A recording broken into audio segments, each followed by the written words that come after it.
This is a special time of year for all of us. You know, we're going into the holiday season, Thanksgiving and Christmas. But I want you to think about what's being required of you right now, and to think in real terms.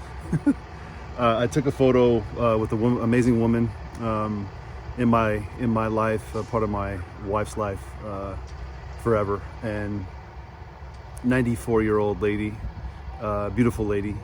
And I'm thinking, I'm thinking out loud right now, kind of thinking on the process, right? I'm being told right now that I can't gather with my family members. I'm being told right now that there's a limit to how many folks I can be around, and all for the sake of my safety and stuff. And whether or not it's true or not, there's a repercussion to that. So there's a consequence either way, whether I obey or whether I don't. And what happens if I obey and then I lose something and I lose someone?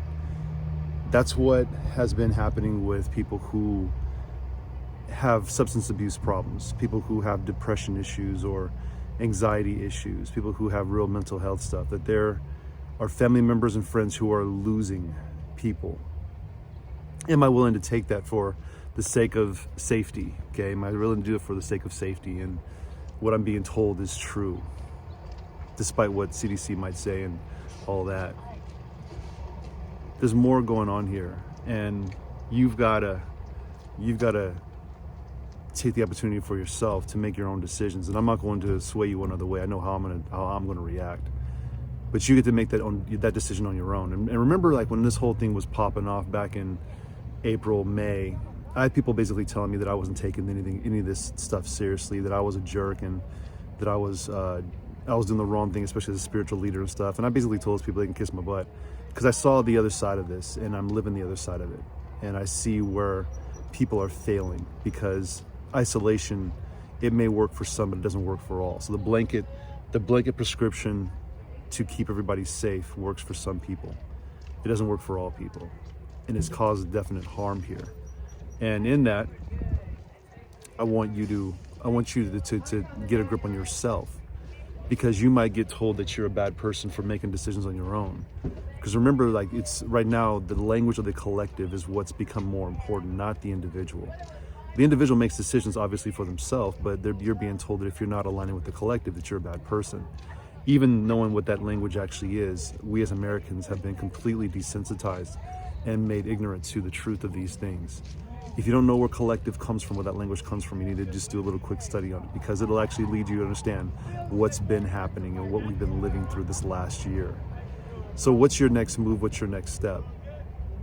Are you going to visit some people? Are you going to wear your mask? Are you going to do that? I'm going to wear my mask. Yeah, I'll do that. You know, that's not a really big deal. But when someone can tell me how many folks I can have in my home, how I'm supposed to operate in my home, how I'm supposed to act with people within my home, you gotta realize that there's an overreach here that's actually happening. And that overreach is happening because we're allowing it to happen. So how do you respond? What's your decision? And what is it, the price that you're willing to pay for your freedom? Is it something simple, something complicated? Just think through it. And again, I know what I'm going to do. I know how I'm going to act. I know what it is that I'm going to do in the holidays this year, and I'm not going to waste my time. I'm also not going to give my time up either. I'm not going to give other things up either. So how is it that I'm going to act, and how is it that you have an opportunity to act as well? Well, in this, make a decision that will be good for you. Understand what the actual statistics are. Remember that there was videos and information that were put out there that were censored by the social media corporations, that they were not wanting you to know about, you know, the recovery rates. They didn't want you to know about the use of zinc or hydroxychloroquine. They didn't want you to know those things. They made a president, entire half of people, this nation, feel like they're stupid, even though these things actually were working for people. They didn't tell you about what happened with these governors putting individuals who were COVID positive within convalescent elderly home care facilities. They didn't tell you about that. They also didn't tell you about these people who are claiming victory, these governors who are claiming victory in, like, let's say New York or California. They did those same things while, you know, pressing this virtue onto us as if we don't obey the laws, we become a bad person, but they weren't obeying their own laws because they're above the law.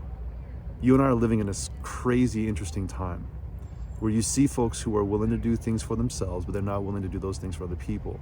They're willing to assign laws and describe people a certain way while they don't have to abide by their own rules and their own set of rules. But you know, folks vote for the establishment. They want the establishment. They want what's comfortable for them. They don't want freedom, because like I said before, freedom is scary for some people, and it makes other people, you know, stand up and rise up and really become the people who they're supposed to be. So there's a point in time where you make that decision, and I'm hoping that you make the right decision for yourself, because I'm not going to live with regret. And I'm not going to let somebody tell me what I'm supposed to do because they feel that they can. When you got these individuals who can get on TV, you know, and tell us how bad everything's going to be, but then they go to baseball games and not wear the mask that everybody they tell them to wear their masks, you know, to do. They don't do it themselves. They can say all these things to us, but then they don't do it themselves. I'm just kind of over it. And I think you're over it too. And that's why when I'm talking, sometimes I feel like I'm, you know, people say that I'm a voice. And the reason why that is because I might be actually voicing the things that you're thinking. And a lot of us are over it. But you know, you do what you need to do for yourself.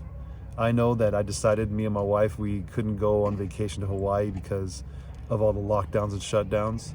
So we went on another vacation, did something a little bit closer to home, and are enjoying family. And I want to encourage you, don't miss out on the time that you have.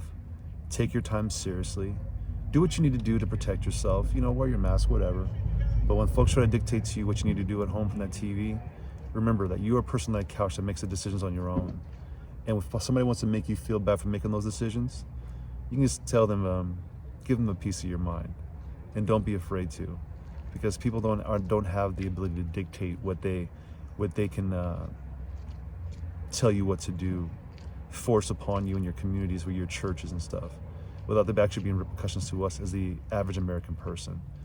There's things to pay for here, and no matter what decision that you make, there will be consequences to that. So live your consequence out. Take responsibility for yourself, and know that there's people out there who want to virtue signal to you about what being a good person is and what being a good person isn't. That's what those folks on the TV keep doing. They keep telling us all what they are as good people, while they hide some other things behind the curtains that we can't see. Be safe.